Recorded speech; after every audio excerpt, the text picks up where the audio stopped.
Hello, everyone. Welcome. So amazing to see some familiar faces. Thank you all for saying something. Hi.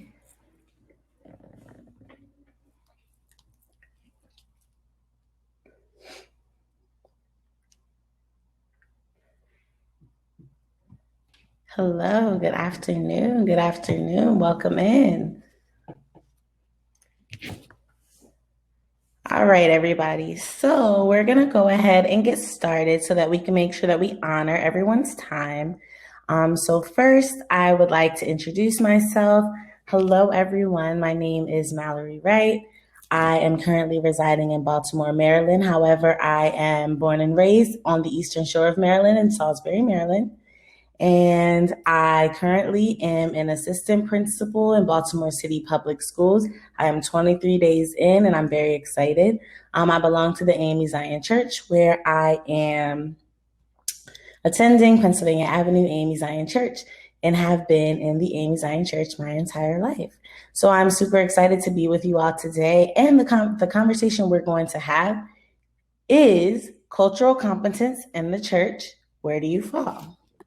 So today you will be interacting. We will be using some virtual apps and websites. And so I just want you to enjoy our interactive experience today. And as always, I always want to make sure that we are taking away something back to our respective organizations that we can use. All right, so let's get started.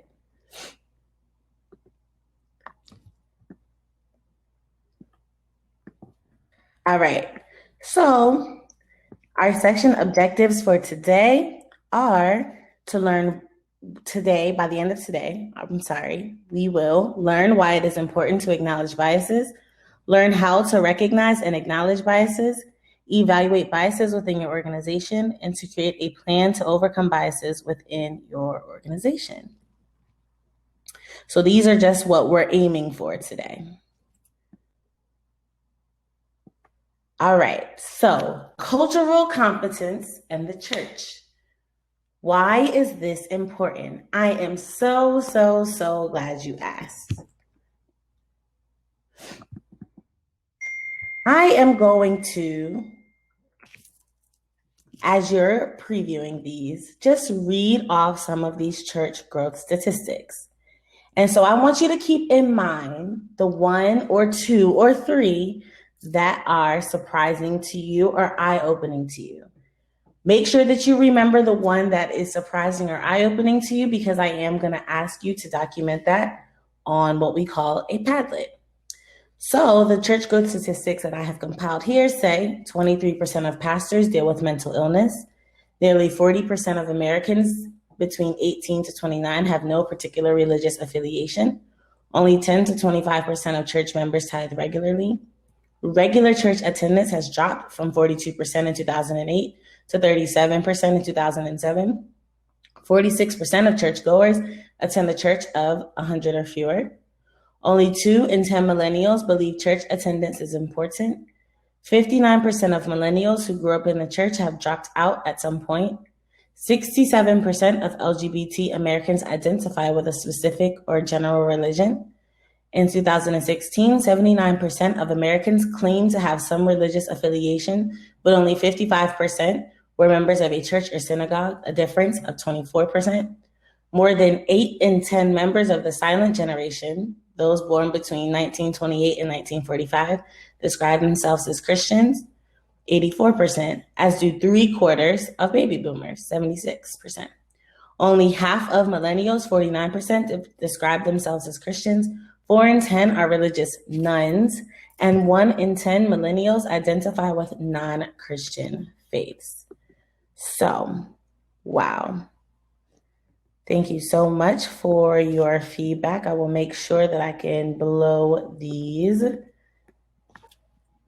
up. Hopefully this is a lot better.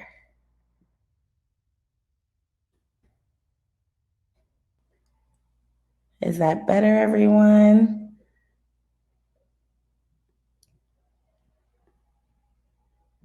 Okay, awesome. Thank you.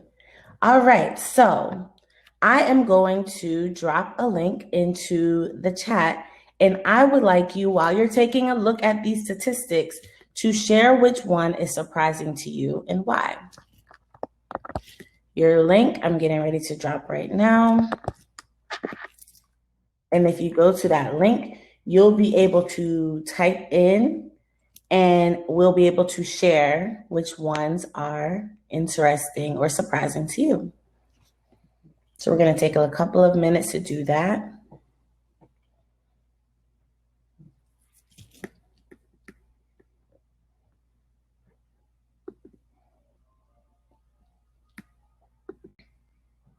And then I will show you what that looks like.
All right, so I'm gonna let you all see what we call Padlet, a very cool app.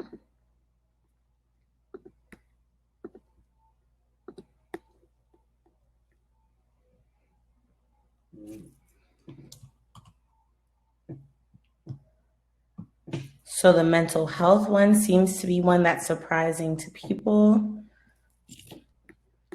Only half of millennials describe themselves as Christian.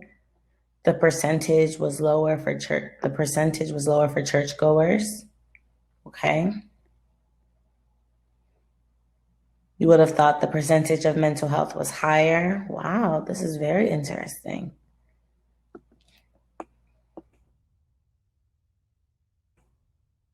So thank you all for your feedback. I really appreciate it.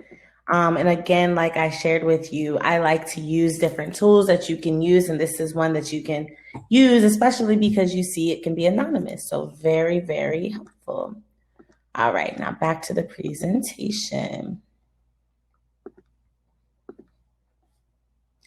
All righty. So we responded to the Padlet. Awesome. And so this is just important for us to make sure that we are setting a purpose of identifying biases and stereotypes. So Jesus has commanded us to go and make disciples of all nations. So what that means is it's really important for us as ministry leaders to make sure that we're understanding the culture and the community that God, is asking us to lead. This varies upon your respective context. I, for instance, live in Baltimore City, where I know the demographics are mostly Black, high poverty. And so, of course, even with those demographics being unique to where we are, even my church and my community has their own set of demographics and, context. And so your context will have different races, ages, religious beliefs, socioeconomic status, physical, mental disabilities, educational background, sexual orientation, gender identity, community influences, and the reality of lived experiences that you serve. And so the purpose of identifying all of this is that you're either a bridge builder or a bridge burner. You're one or the other, depending on how you work to make sure that you are overcoming cultural biases that you have towards any group. And of course, this is much larger than race, and how it ends up impacting building the kingdom of God. So something we're going to talk about is how do we evaluate where my organization is in this process. So I'd like to say that honestly, there are two ways to make sure that you're doing this type of evaluation. One would be informal, the other would be formal, okay? So informal is just when you look around at your church, you look around at your organization and you say, this is what I'm noticing. We're really lacking children. We're really lacking young people. We're really lacking women. We're really lacking men. It doesn't seem like we have diversity in this area. It doesn't seem like we have diversity in this area. And so some of that is just informal assessment where you're looking around and noticing certain things. And also, I wanted to add that in a lot of conversations that we tend to have with one another, that also comes up. Different things where we're able to say, okay, well, we'd really like to have, youth lift up Youth Day, but then you look around and you see that you're really lacking a lot of youth. And so informal assessment is one way to make sure that you're evaluating the cultural biases and stereotypes of your organization. The other is what we would consider a formal assessment. So that's when you use an instrument or an outside agency to come and help you assess your organization. Sometimes this is a better option because it allows for more validity. And so there's not any bias that's within that is tainting the results of your evaluation.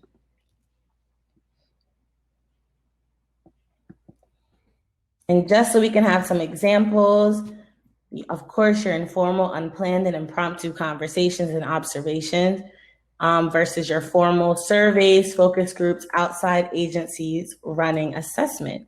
And so what I'd like to say about making sure that you're assessing your evaluations for things like this is, to me, that's a place where the church in particular has really fallen short.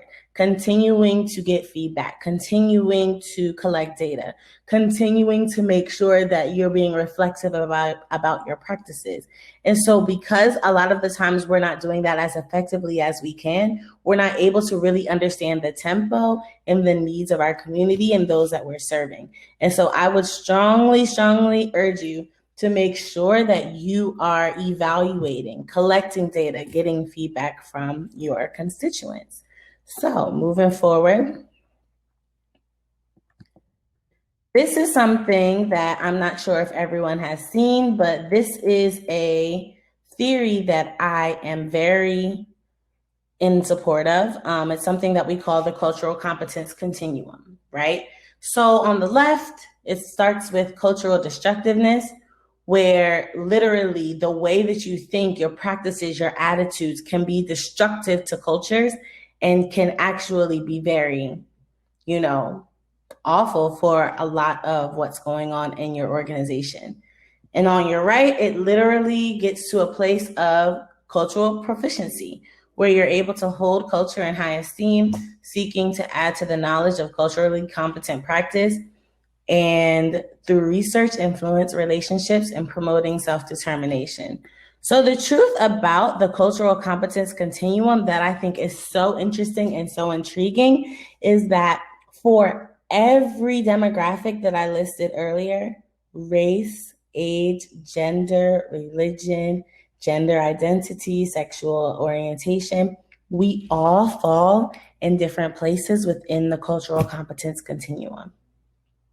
So for some people, they may feel very culturally competent when it comes to different races and different cultures, but maybe for gender identity, they are pretty culturally blind.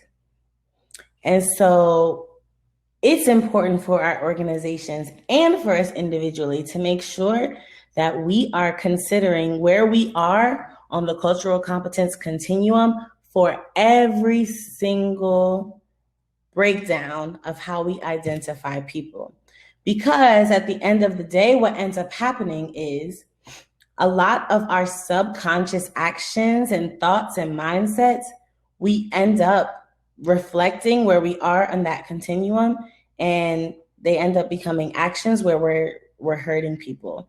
I listened a little bit to Dr. Rivera's presentation earlier, and she talks a lot about like how we perceive people and the things that we can kind of like think about homeless people and the assumptions that we make. And so again, what that means is that on the cultural competence continuum, you're falling in probably the left three when it comes to cultural destructiveness, cultural incapacity, cultural blindness, and what your actions and the way you're approaching people, the practices that you're doing are really starting to harm people because you're not competent about what that population needs in particular.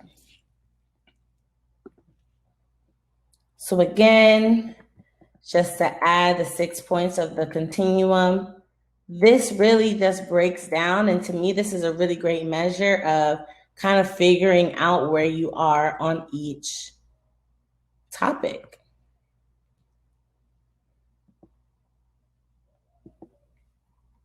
So very, very interesting, something definitely to look at, something definitely to write down so that it's something that you can use moving forward to really be able to kind of assess where people are in your organization and how you're able to welcome different demographics as well.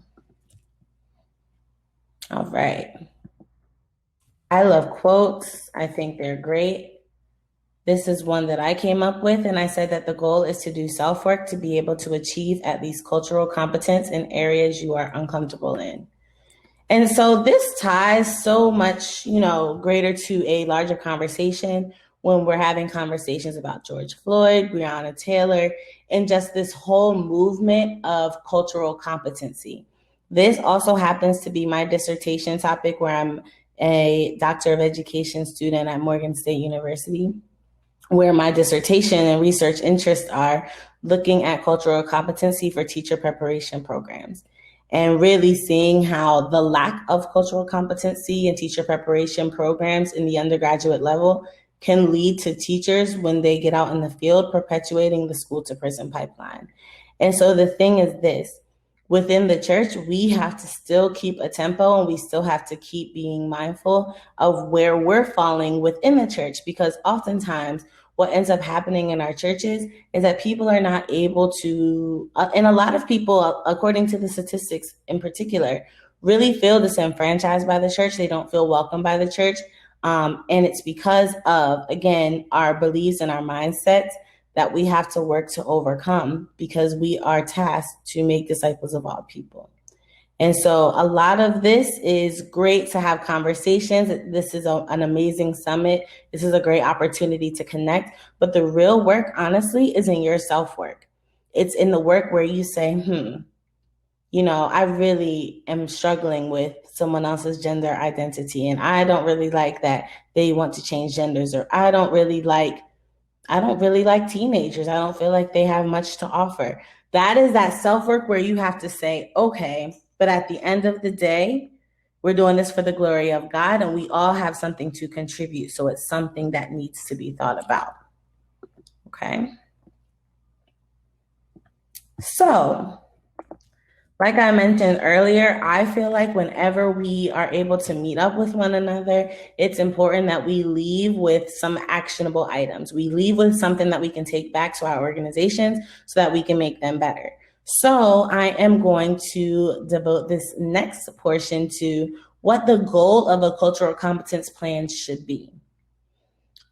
Hopefully you're able to write down, and I can also send out like a one-pager where you can reference a lot of this information.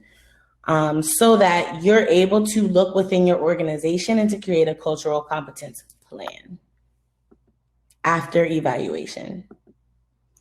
All right, so the first step that is important within your organization is to foster cultural competence.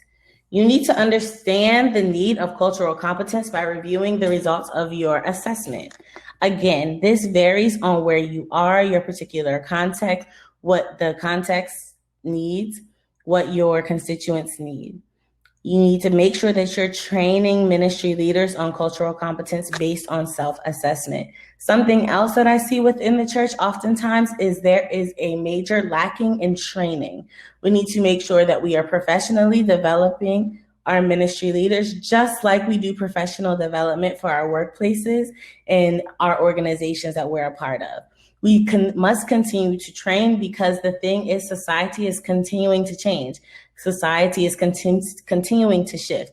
And so during this moment, we have to make sure that we're training. We have to make sure that we're bringing in, practitioners and people that can help us understand how to change with the time, so that we're continuously meeting the needs of our communities and our people. We need to make sure that we're developing members' knowledge, skills, and self-awareness through training and other avenues where you meet with members. And so cultural competence is a continuing conversation. It is not a one and done. It's something that you have to continuously bring up. It's a continuing conversation. I'm sure you all have seen in many of your workplaces after the George Floyd situation happened, where, many of your employees are saying, okay, we need to have task force and we need to have continuing conversation. However, we need to be doing the same in the church, because the truth of the matter is, we as Christians, because we're people and we fall short of the glory of God, we have those biases and those stereotypes. We feel uncomfortable when maybe there's a homeless person. We may feel uncomfortable around a gay or a lesbian person. We may feel uncomfortable around people that are just different than us. But at the end of the day, we have to continuously, be the church as far as making sure that we're continuing to be welcome. And so that is something that you need to develop your members' knowledge about, because at the end of the day, it reflects onto your organization. And the last portion here is that we need to deliver culturally competent service to those that you serve. So when we're serving our communities, certain things, as an educator, we have to make sure that every and any time we take pictures, that we have the consent of the parents of the students that we take pictures of. And so, sometimes I cringe when I see, ministries or organizations just blindly taking pictures of people, because I think it can be a little bit of an invasion of privacy to just take pictures of people without their permission. And so, it does have to do with making sure that you are, honoring people's humanity and still making sure that you're delivering culturally competent service to those whom you serve. Next, it's important for you to build community partnerships. So you should be partnering with community organizations by asking stakeholders to think about cultural competence and assessment results. Involve the community through outreach, health centers, religious institutions, community centers, and community-based organizations, and engaging people within your community. These community partnerships are crucial. We have to make sure that when we're within our communities, that we're able to connect with those who are also in our community.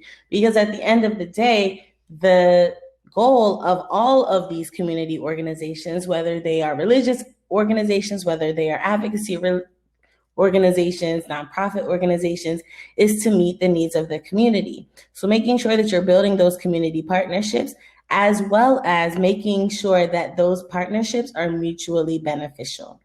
Because at the end of the day, what ends up happening is making sure that they're mutually beneficial allows you to be able to lean on them when you need them for things. So a great thing and a great thought is with our coronavirus thing that we have going on, this whole pandemic that has really taken over a lot of stuff. Having a partnership with a health department or health organizations to make sure that your organization or your church is able to deliver up-to-date health information, making sure that the organization is able to meet the needs of their members because of the partnership that you have with those community partnerships is crucial. All of those things are crucial. So that's something that we must continue to keep in mind. And I love these comments. Keep them coming. Talk to me. Thank you so much. I will address them all. Thank you so much. Next, we need to make sure that we're measuring performance and evaluating results. So it might be really helpful to appoint a cultural competence committee to assess cultural competence and to identify and develop metrics, along with evaluating progress and adjusting practices in the process. So oftentimes when we are looking at especially religious institutions, we don't think about making sure that we're measuring performance and evaluating results. Typically, that language is what we see in corporations and businesses and in other industries, but I believe the church needs to make sure that they're measuring their performance as well. And so making sure that you have metrics to know, okay, well, this is what our goals are. This is, where we're aiming. Make sure that you are continuously working towards meeting those goals, even in cultural competence. Okay, so this is something that is really important, and I'd really like to see a lot more of these feedback avenues where we are able to continuously assess our ministries, making sure that we are actually serving the community versus just serving them through pictures and things like that. And so that we are continuing to adjust our practices, because again, in our secular jobs, we see this process continuously happening, and I believe that our churches need to do the same. Moving forward, we need to reflect and respect diversity. So we need to reflect diversity through focusing on cultural competence, recruit diverse members and ministry leaders, retain and promote diverse members with an evangelism plan, and to resolve and prevent cross-cultural conflicts. So this is a loaded slide, and it has a lot of aspects. A lot of what we need to make sure that we're doing, though, is recruiting diverse members and ministry leaders, especially realizing the context of where you're located should be a really great determinant of what your church could look like. For instance, Baltimore City, where I currently reside, has about 12 colleges. So to think about how many college students are in our area it's astronomical. We have a very large amount of college students. And so what that should mean is that our churches across the city should have a lot of college students. Why? Because we have a great opportunity to be able to serve these students. However, the thing is, we have to make sure that we are tailoring ministry. We're, assessing the needs of what college students need. And the thing is this, so many of us are college educated. We have college age children. And just to have conversations with them, we would know, okay, if you would like to go to church, you would need transportation. College students always really appreciate food. There are things, hey, Be More, there are things that that college students really could look forward to. And that's an opportunity for our churches to really address that need, because we have the means to. And so this is just something to think about, making sure that we're retaining and promoting diverse members with evangelism plans. And I think, oftentimes, like I said, we don't really like to think of church as an industry because it, is so much more than that. But we do need to make sure that, we're not driving members away because of, small microaggressions and how we speak to one another and things like that, which oftentimes happen and is labeled as church hurt. Moving forward, we need to make sure that we're ensuring effective communication and language access. So we need to identify potential members through evaluation of what is lacking, assessing how to best serve unfamiliar communities, plan and identify key activities for next year, and adapt programs to underserved populations, and check regularly to ensure applicability. And so again, these are just some practices that help us make sure that we are communicating with those who are serving within our church and within our communities, making sure that we are actually giving the communities that we're serving what they need. A lot of the times you see people doing outreach, but that's not what the community needs. And so at that point, we're really not able to meet the needs of our communities. We're really just kind of giving what we can. And I think it's more important to make sure that when you are reaching out and doing community service, that you are tailoring, what you're doing to the needs of who you're serving. Making sure that you're planning and identifying activities is just, in advanced planning. And lastly, like I mentioned, adapting programs to underserved populations and checking regularly to ensure applicability. Great. Another quote that I love is, God measures his people by their production, not their participation. And I think this one is a poignant one because I think oftentimes we feel like, oh, I need to be involved with this committee and on this ministry and doing this and doing that is what God is looking for from us. But I really think that we need to really, think towards making sure that we're being productive, that we're winning souls for Christ, that we are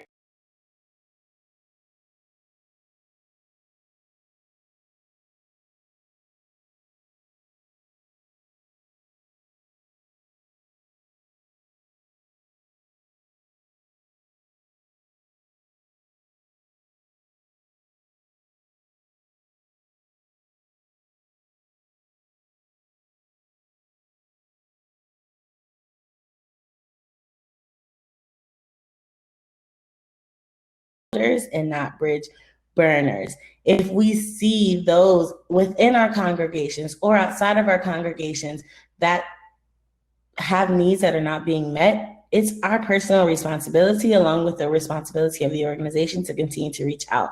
We have underserved populations within our populations, within our congregations. They're not just outside of our church, but there are people in our churches that feel disenfranchised by how they're spoken to, by what they're asked to do, by how they're asked to be involved. And all of this really falls into the realm of cultural competence, because oftentimes we have these biases and stereotypes to say, oh, well, that young person, they don't have any to contribute, so we don't need to ask them to be a part. But you do, and it's really important, okay? I love these great comments, seeing that development of sustainable programs and ministries is a serious area of work for the church, creating events and not developing sustaining programs. Okay, so yes, I agree. We have to really make sure that we are developing sustainable programs. And with sustainable programs really comes sustainable funding. And I think that's something that is really a totally different conversation for a different day. But I think that's oftentimes what we lack, is sustainable and consistent funding to be able to develop those consistent programs. Thank you all so much for contributing. All right, so here is another app, another opportunity to give some feedback. So I want you to go to www.slido.com. I can put the link in the chat. Sorry.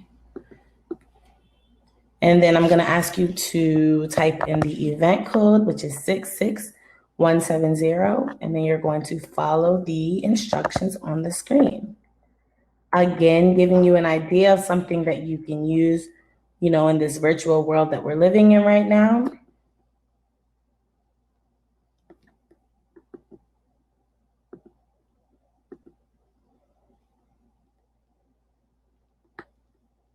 And so, like we chatted about, it's really important to make sure that you are garnering feedback.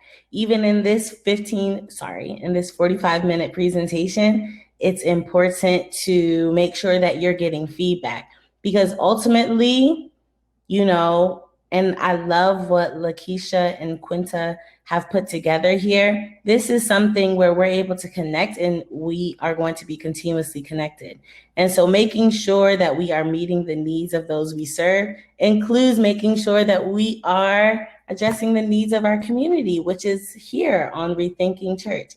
And so, yes, Mr. Ward, is that how to do a survey or poll? This is one of the ways to do a survey or poll. There are actually a ton of different feedback surveys and polls websites that you can use.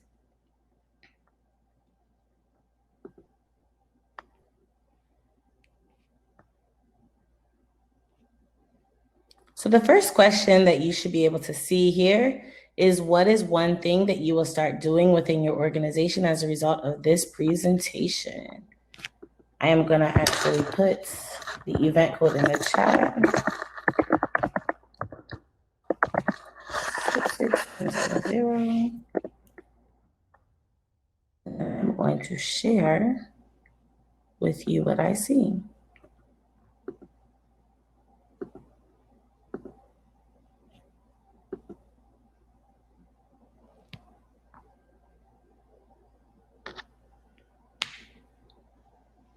So one thing that you'll start doing within your organization as a result of this presentation, we see partnering with the health department, ensuring holistically diverse folks make up leadership. Great. Thank you so much for sharing. It's good to know that we're leaving this session knowing something that we can do as an actionable item tomorrow to help build our organizations in the field of cultural competence. Politely insist upon training for potential leaders within the church.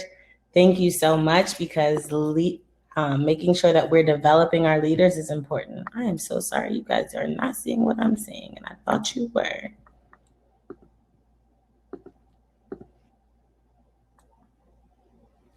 Now you all should be able to see what I see.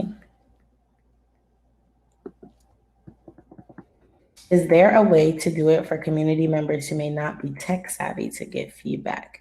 So this is a really great question, and I think it's something to consider because, again, we do have community members who are not tech savvy. I think that what this means is a lot of the times we have to continue to train people on how to use technology. And so I think that so many people had really great ideas of saying, we're going to bring our senior citizens and our baby boomers into the church, and we're going to sit them down and train them to use computers, etc. And now here we are with COVID, and we're not able to have the opportunity to do those things. And so I just think that we have to continuously make sure that we are helping our older people. I can honestly say I don't really have the best answer for that, because it's just something I think that a lot of us wanted to do, and we, missed the time for it. Ensuring that our programs, even virtually, are tailored to the needs of our people, asking what they need, not just assuming. That's really great. A really great takeaway. All right, so we're going to go to our next poll. What is one thing you will stop doing as a result of this presentation? And so these questions that I'm asking is actually coming from a protocol that I like to use, which is called Start, Stop, and Continue. And so it's important that when we are getting professional development and we're learning something new, that we're thinking about something that we're going to continue to do, or that we're going to start, and then something that we're going to stop doing. Because at the end of the day, something that we've been taught with equity work and cultural competency work is that we have to learn how to disrupt these systems that we have been ingrained to operate within. And so making sure that you are going to actively acknowledge what you're going to stop is just as important as what you're going to start. And so I see someone saying, stop making assumptions. That's excellent. We've got to stop making assumptions. And the thing is, if we clearly communicate with those who are serving, and we are asking them and having conversations with them that are honest, where they feel like we're being genuine, that is how we, become a bridge builder. That's how we become a bridge builder. We need to stop ignoring the data, for sure. For sure, we have to, because data shows us what we need to know. And especially if we're doing data within our organizations, I know sometimes it's hard to face that data. It's hard to face, realizing that that's what we're lacking, or this is what we need. And it doesn't feel good all the time to get that critical feedback. But at the end of the day, making sure that you are acknowledging the data and figuring out what to do moving forward is the most important. And as an educator, and others who are educators, that's how we are literally, programmed to have data-driven instruction, data-driven everything. All right, one thing, indirectly overlooking demographics that don't apply to me. Do a better job at seeing everyone. And I really, really appreciate you being honest about that, because the thing is, we are so tailored to, meeting the needs of ourselves and who we're familiar with, who we surround ourselves with. But it is important for you to do that self-reflection work and to say, okay, well, I'm not being as culturally competent or as culturally proficient, because of how I feel, how I've been raised. We all are products of our environment and what we've been taught. And so at the end of the day, this process of cultural competency and learning and growing, honestly, is uncomfortable. It's uncomfortable. These are uncomfortable spaces, but really learning how to overcome those uncomfortable spaces will help you serve better. I promise you. Being the token young person, absolutely. Yes, so that's hard being the token young person, just being the only one, because what ends up happening, and I've totally been there, is people start asking you to do everything. Oh my goodness, can you come do this? Can you come do that? Can you come do this? Can you come do that? And that honestly becomes what we consider burnout. I've been there before. It's a hard place to be. And so, a need for an organization like yours, where you're the, token young person, is really encouraging your organization to work with you on how we recruit other young people, because it can be overwhelming. And especially as a young person, a young adult, I always truly believe that at the end of the day, like we are trying to like set our lives up and get concrete. And so, there has to be some priority on that as well. All right. That was my comment. Even those who try their hardest not to still mess up. Absolutely. Assuming that the experts in this area that are connected to our ministries know they have a platform in our churches. Yes, we cannot assume that, and to be more intentional about getting them involved. Absolutely. Absolutely. Thank you so much for sharing that. And ditto, I'm not that young. Yeah, it gets hard. It gets hard. And we know in most of our organizations, our workplaces, et cetera, like 10 to 20% do the work, and it can be overwhelming, Setting boundaries. Oh my goodness. Absolutely. I think setting boundaries, period, is really important. And honestly, that ties into mental health. I'm a big proponent of therapy. I believe that therapy and prayer can get you through things, but I think that therapists are, God's gift to us, of those that help us sort things out in our brain and figure things out. And so, it's important for us to learn how to set boundaries, but where I learned how to set boundaries was in therapy, honestly and truly. All right. And our last poll. This is going to be a word cloud. This is to share one word to describe how you felt about this presentation. Because again, I just would like to know, absolutely, Dianca, Jesus and a therapist. That's right. I just always like to, see and know how people are feeling after they're receiving information. Also, a temperature check to kind of just know, if this was effective, if this was helpful. And I truly look forward to connecting with you all. I apologize for not being as present because, of course, as an assistant principal, we are COVID planning, and preparing for virtual instruction in the fall. And so I really appreciate you interacting with me. I appreciate you being here on this platform. Shout out to LaKesha and Quinta for an amazing virtual summit. I've seen people say all types of things on Facebook, and you all are amazing. Keep working hard. Keep being excited, informed, empowered, enlightened, encouraged. Keep it up, because the work that you're doing is important, and there are people who need us.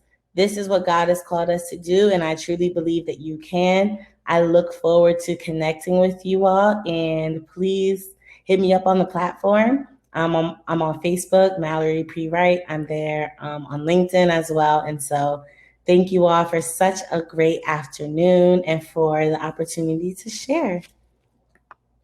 Thank you so much. You're welcome. You are welcome. And I think I have my last slide to share with you. These are references for my data. All right. Thank you all so much.